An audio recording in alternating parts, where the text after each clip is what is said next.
নির্বাচন নিয়ে দেশে বিদেশে সরব বিএনপি, সাংগঠনিকভাবেও তৎপর দল। ৩ বিভাগীয় জেলায় কর্মী সভা, অন্তর্বর্তী সরকারকে সুনির্দিষ্ট রোডম্যাপ ঘোষণার দাবি তারেক রহমান।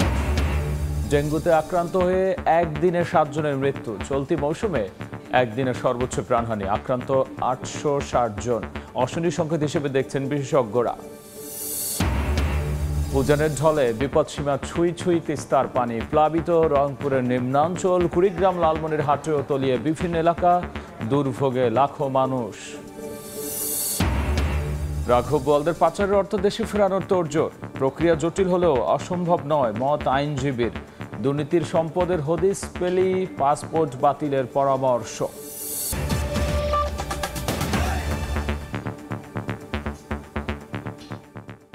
জনপদের সময় সঙ্গে আছি আমি গোলাম রাব্বি। দেশ পরিচালনায় নির্বাচিত সরকারের কোনো বিকল্প নেই জানিয়ে বিএনপির ভারপ্রাপ্ত চেয়ারম্যান তারেক রহমান বলেছেন, অন্তর্বর্তী সরকারকে নির্বাচনের রোড ম্যাপ নির্ধারণ করতে হবে।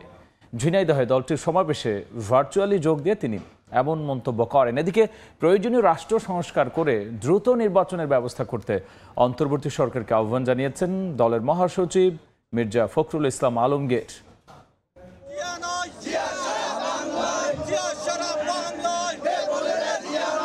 বিএনপির আয়োজনে সমাবেশে যোগ দিতে শনিবার সকাল থেকেই গাজীপুরের কোনাবাড়ী ডিগ্রি কলেজের মাঠে জড়ো হন পোশাক কারখানার শ্রমিকরা। দুপুরের পরপরই কানায় কানায় পূর্ণ হয়ে ওঠে সমাবেশ স্থল। বিএনপি মহাসচিব মির্জা ফখরুল ইসলাম আলমগীর ছাড়াও সমাবেশে যোগ দেন কেন্দ্রীয় নেতারা। পরে মির্জা ফখরুল বলেন, পোশাক শিল্প ধ্বংসের চক্রান্ত করছে বাইরের শক্তি। শেখ হাসিনা পালিয়ে গেলেও তার দোসররা এখনো রয়ে গেছে। যদি ক্ষতি করা যায় তাহলে বাংলাদেশের অর্থনীতি ঠিক থাকবে না। আর কারা করতে চায়? যারা জোর করে আবারও সেই লুটপাট করতে চায়, তাই না? গ্রহণযোগ্য নির্বাচনের মাধ্যমে জনরায়ে দেশে জনগণের সরকার প্রতিষ্ঠা হলে সে সরকার শ্রমিকদের সকল দাবি পূরণে উদ্যোগী হবে বলে আশ্বস্ত করেন বিএনপি নেতারা। এদিকে ঝিনাইদহে বিএনপির সমাবেশে প্রধান অতিথি হিসেবে ভার্চুয়ালি যোগ দেন দলের ভারপ্রাপ্ত চেয়ারম্যান তারেক রহমান। এ সময় তিনি বলেন, দেশ পরিচালনায় নির্বাচিত সরকারের কোনো বিকল্প নেই। অন্তর্বর্তী সরকারকে খুব শিগগিরই নির্বাচনের রোডম্যাপ নির্ধারণ করতে হবে। বর্তমানে যে অন্তর্বর্তীকালীন সরকার, তাদের প্রতি অর্পিত যে দায়িত্ব আর সেটা যথাযথভাবে পালনের জন্য যে রোড ম্যাপ সেটি নির্দিষ্ট করতে হবে তাদেরকে। তারেক রহমান আরো বলেন, যারা 17 বছর ধরে গুম খুনের শিকার, তাদের আত্মত্যাগকে মর্যাদা না দিলে ইতিহাস কাউকে ক্ষমা করবে না। 17 বছর ধরে অবিরাম আন্দোলনে গুম খুন, হামলা মামলা আর নির্যাতনে পৃষ্ঠ লক্ষ লক্ষ রাজনৈতিক কর্মীর অবদানকে যদি আমরা যথাযথ মূল্যায়নে সমর্থ না হই, তাহলে ইতিহাস কিন্তু আমাদের কাউকেই ক্ষমা করবে না। বিএনপির ভারপ্রাপ্ত চেয়ারম্যান আরো বলেন, স্বৈরাচার দোসরদের কারণে অন্তর্বর্তী সরকার বিপর্যয়ে পড়ছে, তাদের এখনই প্রতিহত করতে হবে। এই অন্তর্বর্তীকালীন সরকার। কামরুজ্জামান মামুন, সময় সংবাদ, গাজীপুর। এদিকে নেতাকর্মীদের চাঙ্গা করতে বিভাগীয় শহরে কর্মী সভা করছে বিএনপির সহযোগী সংগঠনগুলো। আগামীর বাংলাদেশ গড়তে সবাইকে ঐক্যবদ্ধ হওয়ার আহ্বান জানান কেন্দ্রীয় নেতারা। গত এক যুগের বেশি সময় ধরে নিপীড়নের শিকার হয়েছেন বাংলাদেশ জাতীয়তাবাদী দল বিএনপির নেতাকর্মীরা। 5 আগস্ট ছাত্র জনতার অভ্যুত্থানে বাংলাদেশে পট পরিবর্তনের পর এবার দল গোছাতে চায় দলটি। সহযোগী সংগঠনকে সক্রিয় করতে সারা দেশে সভা সমাবেশ করেছেন কেন্দ্রীয় নেতারা। শনিবার চট্টগ্রাম, সিলেট, খুলনায় বিএনপির সহযোগী সংগঠন, ছাত্রদল, যুবদল ও স্বেচ্ছাসেবক দলের উদ্যোগে অনুষ্ঠিত হয় যৌথ কর্মী সভা। বহুদিন পর স্বতঃস্ফূর্তভাবে দলীয় কর্মসূচি পালন করতে পেরে বেশ উৎফুল্ল নেতাকর্মীরা। আজকে আমরা ঝিনাইদহ জেলায় যে বিশাল জনসভায় সমবেত হয়েছে, এতে আমরা আনন্দিত। খুব প্রাণবন্তভাবে সারা ঝিনাইদহের মানুষ এটা অ্যাকসেপ্ট করেছে। আগামী নির্বাচন সামনে রেখে তারেক রহমানের নির্দেশনামূলক বক্তব্যে উজ্জীবিত তৃণমূল নেতাকর্মীরা। ফেলে যাওয়া যে দলবাদ, উচ্ছিষ্ট প্রশাসন, চলমান ষড়যন্ত্রের কাছে কিন্তু এখনো আমরা দেখতে পাই। দলের ভাবমূর্তি অটুট রাখতে অনিয়ম দুর্নীতি থেকে দূরে থাকার প্রত্যয় তাদের। সাম্য এবং মানবিক দেশ গঠনে আমাদের কি ভূমিকা থাকবে, আমাদের করণীয় কি, সেই নির্দেশনামূলক একটা সভা। এটা আমাদের দলের নেতাকর্মীদের কি করণীয়, এই লক্ষ্যে এই 3 সংগঠনের মাঠ পর্যায়ের কর্মীদের এটা প্রতিনিধি সম্মেলন। আগামীর বাংলাদেশ গড়তে সবাইকে ঐক্যবদ্ধ থেকে জনগণের পাশে দাঁড়ানোর আহ্বান জানান বিএনপি নেতারা। মনিরুজ্জামান প্রান্ত, সময় সংবাদ। রাষ্ট্র সংস্কারে বিশ্ব নেতাদের পূর্ণ সমর্থন পাবে ইউনূস সরকার, তবে অর্থনৈতিক বিনিয়োগ আনতে নির্বাচিত সরকারের বিকল্প নেই বলে মনে করছেন আন্তর্জাতিক সম্পর্ক বিশ্লেষকরা। আমাদের দেশের মানুষ মুক্তভাবে কথা বলবে, ভয়ভীতি ছাড়া। জাতিসংঘ সাধারণ পরিষদের ৭৯তম অধিবেশনের ভাষণে সাম্প্রতিক অভ্যুত্থানের প্রেক্ষাপট তুলে ধরেন প্রধান উপদেষ্টা। রাষ্ট্রের গণতান্ত্রিক সংস্কারে বিশ্ব নেতাদের সমর্থন চান ডক্টর ইউনূস। প্রত্যেক ফিলিস্তিনির জীবন অমূল্য।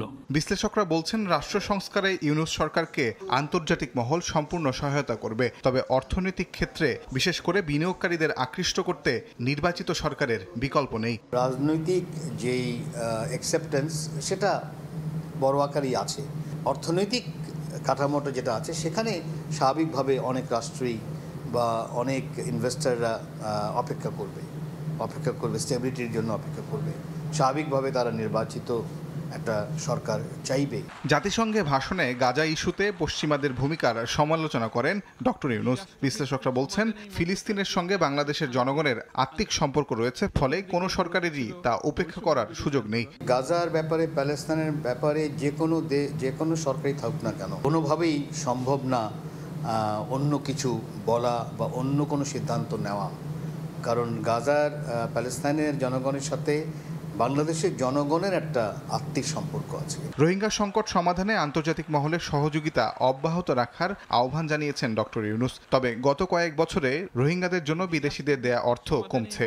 বিশ্লেষকরা বলছেন, সামনের দিনে দেখার বিষয় সে অর্থের যোগান বাড়ে কিনা। ইউনূসের যেহেতু আন্তর্জাতিক পর্যায়ে তার একটা গ্রহণযোগ্যতা আছে, ফান্ডের যেই কোয়ান্টামটা সেটা বাড়াতে পারছে কিনা বড় আকারে, সেটার উপর একটা নজর থাকবে, কোনো সন্দেহ নেই। রোহিঙ্গাদের নিরাপদ প্রত্যাবাসনে অন্তর্বর্তী সরকারকে সুনির্দিষ্ট উদ্যোগ নেয়ারও পরামর্শ দেন আন্তর্জাতিক সম্পর্ক বিশ্লেষকরা। তাজওয়ার মাহমিদ, সময় সংবাদ, ঢাকা। ধরাছোঁয়ার বাইরে থাকা রাঘব বল অর্থ পাচারকারীদের টাকা দেশে ফেরাতে তৎপর সরকার। আইন বিশেষজ্ঞ ও ব্যবসায়ীরা বলছেন, ফেরানোর প্রক্রিয়া জটিল ও সময় সাপেক্ষ, তবে অসম্ভব নয়। টাকা পাচারকারীদের শনাক্ত করে দ্রুত তাদের পাসপোর্ট বাতিলের পরামর্শ দিয়েছেন আবার কেউ। দুর্নীতির অর্থ ও সম্পদ যেন কেউ ভোগ করতে না পারে, সেজন্য তাদের ধরে এনে যাবজ্জীবন কারাদণ্ড নিশ্চিত করার পক্ষে মত দিয়েছেন আইনজীবীরা। দেখব আফজাল হোসেনের রিপোর্ট। দায়িত্ব নেওয়ার পর আর্থিক খাতের শৃঙ্খলা ফেরাতে নানা উদ্যোগ নিয়েছে অন্তর্বর্তী সরকার। পাচার হওয়া অর্থ ফেরাতে চলছে নানা তৎপরতা। যুক্তরাষ্ট্র, জাতিসংঘ, বিশ্বব্যাংক, FBI সহ বিভিন্ন সংস্থার সঙ্গে বৈঠকও করেছে দুদক এবং সংশ্লিষ্ট কর্তৃপক্ষ। বিগত সরকারের সময় এ নিয়ে যখন খুব একটা তৎপরতা ছিল না, তখন অন্তর্বর্তী সরকারের এমন পদক্ষেপকে ইতিবাচক হিসেবে দেখছেন আইন বিশেষজ্ঞরা। কিন্তু যে টাকা একবার দেশের গণ্ডি পেরোয় তাকে কি আর সহজে ফেরানো যায়? এ বিষয়ে অবশ্য আইনজীবীরা খুব একটা আশার আলো দেখছেন না। তারা বলছেন, আন্তর্জাতিক চুক্তি ও আইনের আলোকে অর্থ সম্পদ ফেরত আনার সুযোগ থাকলেও তা জটিল এবং সময় সাপেক্ষ। যেসব সন্দেহজনক ব্যক্তির টাকা আছে বলে সন্দেহ করা হচ্ছে, যে বিদেশে, সেগুলো বাংলাদেশ গভর্নমেন্টের থেকে সেই টাকার চাওয়ার জন্য যথোপযুক্ত ওদের কনভেনশন অনুযায়ী যাদের কাছে রিকোয়েস্ট করা হবে তাদের কাছে যথাযথ নিয়মে রিকোয়েস্ট করা, তাদেরকে শনাক্ত করা, ব্যক্তিদের প্রপার্টিগুলোকে শনাক্ত করা, বাংলাদেশ গভর্নমেন্টকে জানানো। বাংলাদেশ গভর্নমেন্ট তখন তাদের যথাযুক্ত এজেন্সির মাধ্যমে মামলাগুলো পরিচালনা করবে, রায় নেবে, রায় নিয়ে সেগুলোকে বিদেশের কাছে সেই রায়গুলো পাঠানোর পর বিদেশি কনভেনশনের যে রাষ্ট্র আছে সেই রাষ্ট্র এই জাজমেন্টগুলোকে এনফোর্স করে বিদেশে পাচারকৃত অর্থ বাংলাদেশে পাঠাবে। এই অর্থ একবার চলে গেলে তারা নিজেরা যদি নিজের অর্থ না আনে, সরকারকে সহযোগিতা করে সারেন্ডার না করে, তাহলে এটা আনাটা অত্যন্ত দুঃসাধ্য। তবে পাচারকারী ব্যক্তি এবং তার সম্পদের হদিশ মিললে তাদের পাসপোর্ট বাতিল করে দ্রুত অর্থ ফেরানো সম্ভব বলেও মনে করেন অনেকে। বাড়ি কিনছে, ঘর কিনছে, এগুলি হয়তো আনা সম্ভব হতে পারে, কিন্তু যদি ওনাকে আপনি ধরতে পারেন, তো উনিও যদি বিদেশে থাকে, সম্পদও বিদেশে, তাহলে কিভাবে আপনার সম্পদগুলো ফেরত আনবেন? কিছু আনা যাবে, কিন্তু বৃহদাংশ আনা এত সহজসাধ্য কাজ না আমি মনে করি। পাসপোর্ট যদি বাতিল হয়ে যায়, তাহলে ওই দেশে পলিটিক্যাল অ্যাজাইলাম না দিলে আমাদের গভর্নমেন্ট যদি বলে যে তারা এই গ্রাউন্ডে they are wanted in this country, money laundering, murder, এদের দেশে ফিরিয়ে দাও। 5 আগস্ট আওয়ামী লীগ সরকারের পতনের পর 1.5 শতাধিক ব্যক্তির অর্থ পাচার এবং দুর্নীতির অনুসন্ধান শুরু হয়েছে। তবে গত 17 বছরে শুধু একজনের অর্থ ফেরত আনা এবং বিদেশে একজনের অর্থ জব্দ করতে পেরেছে দুদক। আফজাল হোসেন, সময় সংবাদ, ঢাকা। এবার দেশের বাইরে একটি খবর। হিজবুল্লাহ প্রধান হাসান নাসরুল্লাহর মৃত্যুর বিষয়টি নিশ্চিত করেছে লেবাননের সশস্ত্র গোষ্ঠী। শুক্রবার সন্ধ্যায় বৈরুতে চালানো ইসরায়েলি বিমান হামলায় তিনি নিহত হন। এদিকে লেবানন জুড়ে ইসরায়েলের হামলায় মৃতের সংখ্যা ছাড়িয়েছে 700।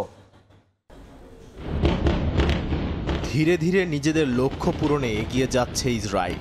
মধ্যপ্রাচ্যে একের পর এক বাঘা বাঘা মুসলিম নেতাকে হত্যা করে নিজেদের কিলিং মিশন সফল করছে তারা। এর মধ্যেই ইসরায়েলি অভিযানে প্রাণ গেছে হিজবুল্লাহ প্রধান হাসান নাসরাল্লাহ। শুক্রবার লেবাননের বৈরুতের দাহিয়ে ও হারিত্রিক এলাকায় প্রায় 5000 পাউন্ডের সিরিজ বোমা বিস্ফোরণ করে ইসরায়েল। এতে ক্ষতিগ্রস্ত হয় 10 থেকে 15টি আবাসিক ভবন।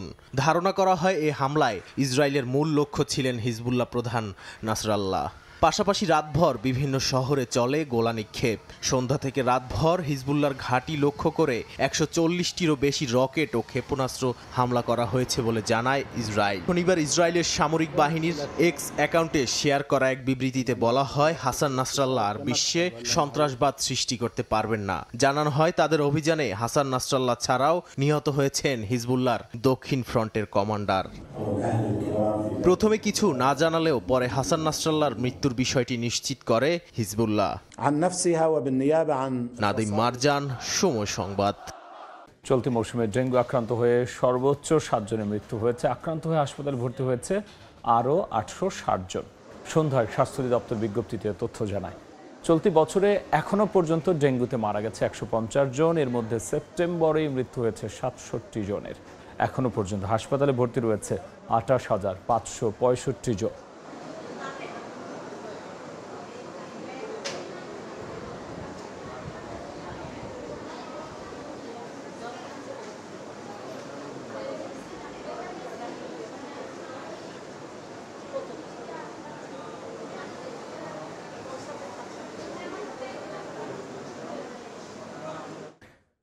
সারা দেশের হাসপাতালে বেড়েছে শিশু ও বয়স্ক রোগের চাপ। আসন সংখ্যার 3 গুণ বেশি রোগী হওয়ায় মিলছে না শয্যা।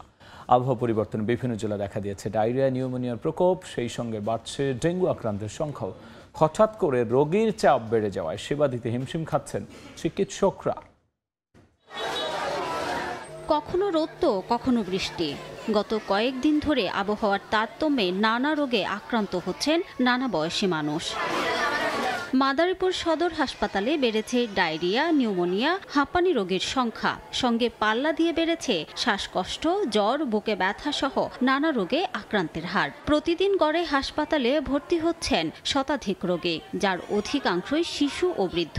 সেবা নিতে বহির্বিভাগেও বাড়ছে ভিড়। নিউমোনিয়া, ডায়রিয়া একসাথে দুটোটা হইছে। ডাক্তার আসে মনে করেন 11টায়, 10:30 হে কথা শুনতে চায় না বেশি। এদিকে লক্ষ্মীপুরেও দেখা দিয়েছে ডায়রিয়ার প্রকোপ, পাশাপাশি বাড়ছে ডেঙ্গু রোগীও। গত 10 দিনে জেলা সদর হাসপাতালে চিকিৎসা নিয়েছেন 6 শতাধিক রোগী। একটা সিটে 3টা-4টা করে বাচ্চা দেয়, না পেশেন্ট থাকবে না বাচ্চার মা থাকবে। ওষুধ পাওয়া যায় না ঠিক মতন, স্যালাইন পাওয়া যায় না। এই অবস্থায় জনবল ও শয্যার সংকটে সেবা দিতে হিমশিম অবস্থা নার্স ও চিকিৎসকদের। দর্শকদের বিছানা কিন্তু আমরা রুগী 100-150 রুগী নিয়ে আমরা ডিল করতেছি। পচাবাসি খাবার না খায় বড়রা, আর ছোটদের ক্ষেত্রে সাবধান থাকতে হবে।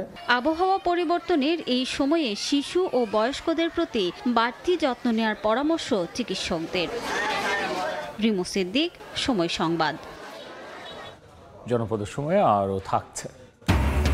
উপকূলে মৎস্য আহরণে বৈরী আবহাওয়ার প্রভাব। সাগরে মিলছে না কাঙ্ক্ষিত মাছ, দুশ্চিন্তায় জেলেরা। লোকসানের কারণে বন্ধ ট্রলার পাঠানো। কাপ্তাই হ্রদেও একই অবস্থা। টানা বৃষ্টি আর উজানের ঢলে পানি বাড়ছে তিস্তার সহ উত্তরাঞ্চলের বিভিন্ন নদ নদীতে। আর এতে রংপুর, কুড়িগ্রাম ও লালমনিরহাটে বন্যার শঙ্কা করছেন নদী তীরবর্তী বাসিন্দারা। পানির চাপ সামলাতে সব ধরনের প্রস্তুতির কথা জানিয়েছে পানি উন্নয়ন বোর্ড। আর বন্যায় হাত থেকে রক্ষায় তলদেশ ভরাট হয়ে যাওয়া তিস্তা নদী বিজ্ঞানসম্মতভাবে খনন করে শাখা নদীগুলোর মুখ উন্মুক্ত করার পরামর্শ নদী গবেষকদের।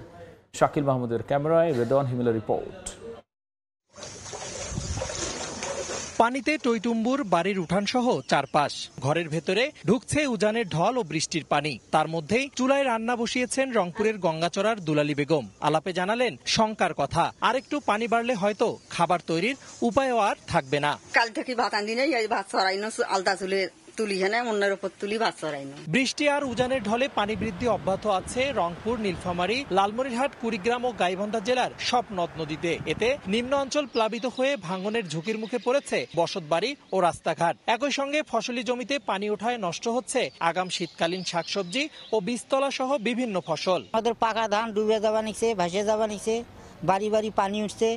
নদীটা খনন করলে আমাদের খুব সুবিধা হয়। তিস্তা নদী আরো যদি পানি বাড়ি যায়, বাড়ি টাড়ি চলে যায়, তাহলে আমরা কিভাবে থাকবো? তবে পানির চাপ সামলাতে সব ধরনের প্রস্তুতির কথা জানিয়েছে পানি উন্নয়ন বোর্ড। বন্যা নিয়ন্ত্রণ বাঁধ রয়েছে এবং বিভিন্ন অবকাঠামো রয়েছে, সেগুলো আমরা আমাদের অফিসাররা সব পর্যবেক্ষণে রেখেছে। আমরা জেলা প্রশাসন, উপজেলা প্রশাসনের সাথে সমন্বয় করে করতেছি। কোথাও কোনো ভাঙন সৃষ্টি হলে আমাদের যে অবস্থা আছে সেটা দ্বারা আমরা তাৎক্ষণিক ব্যবস্থা গ্রহণ করব। এদিকে বন্যার হাত থেকে রক্ষায় তলদেশ ভরাট হয়ে যাওয়া তিস্তা নদীকে বিজ্ঞানসম্মতভাবে খনন করে শাখা নদীগুলোর মুখ উন্মুক্ত করার পরামর্শ নদী গবেষকদের। শাখা নদীর মুখগুলো সব বন্ধ করা হয়েছে। শাখা নদীর মুখগুলো খোলা থাকলে এই পানি অনেকগুলো নদী দিয়ে প্রবাহিত হতো, তখন বাংলাদেশে আর বন্যা হতো না। বাংলাদেশ সরকারের জরুরি ভিত্তিতে উচিত এই নদীটা বিজ্ঞানসম্মতভাবে খনন করা এবং শাখা নদীগুলোর মুখ উন্মুক্ত করে দেওয়া। সম্ভাব্য ঝুঁকি মোকাবিলায় তিস্তা ব্যারেজের 44টি জলকপাট খুলে দিয়েছে পাউবোর কর্মীরা। রেদওয়ান হিমেল, সময় সংবাদ, রংপুর। দেশের প্রত্যেকটি এলাকায় শেখ হাসিনা হত্যাযজ্ঞ চালিয়েও অবৈধ গদি টিকিয়ে রাখতে পারেননি বলে মন্তব্য করেছেন জামায়াতে ইসলামীর আমির ডাক্তার শফিকুর রহমান। সকালে চুয়াডাঙ্গা শহরে একটি হোটেলের হলরুমে দলীয় সমাবেশে একথা বলেছেন তিনি। বাংলাদেশের এমন কোনো এলাকা খুঁজে পাওয়া যাবে না যেখানে এই সরকার জনগণের রক্ত দিয়ে তাদের হাত রাঙায়নি। অবৈধ গদি টিকিয়ে রাখার জন্য খুনের নেশায় পাগল হয়ে উঠেছে। খুন করে অবৈধ ক্ষমতা ধরে রাখা যায়নি, আর নিষিদ্ধ করে ইসলামিক কাফেলাকে আটকানো যায়নি। সাগরে জাল ফেলে মিলছে না সামুদ্রিক মাছ। কিছুদিন পরপর বৈরী আবহাওয়ায় মাছ শিকার না করে ফিরতে হচ্ছে কক্সবাজার উপকূলের জেলেদের। সাগরে 65 দিনের নিষেধাজ্ঞা শেষ হওয়ার পর থেকে গত 2 মাস ধরে সাগরে মিলছে না মাছ। প্রতিবারই ট্রলার পাঠিয়ে গুনতে হচ্ছে 2 থেকে 3 লাখ টাকা লোকসান। জেলেরা বলছেন বৈরী আবহাওয়ার কারণে সাগরে মাছ শিকার না করে ফিরতে হচ্ছে উপকূলে। লোকসানের কারণে অনেক ট্রলার সাগরে পাঠানো বন্ধ রয়েছে। চরম দুশ্চিন্তায় তাই জেলে ও ট্রলারের মালিকরা।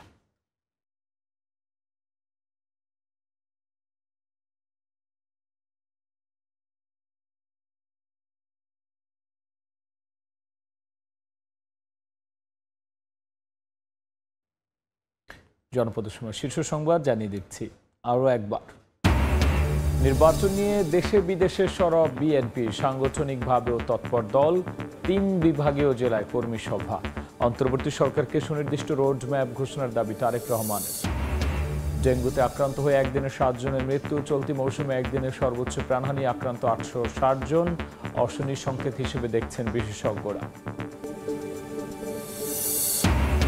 এবং উজানের ঢলে বিপদসীমা ছুঁই ছুঁই তিস্তার পানি। প্লাবিত রংপুরের নিম্নাঞ্চল, কুড়িগ্রাম, লালমনিরহাটের তলীয় বিভিন্ন এলাকা।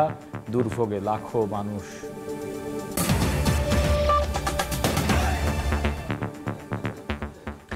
এই ছিল জনপদের সময়। সঙ্গেই থাকুন সময়।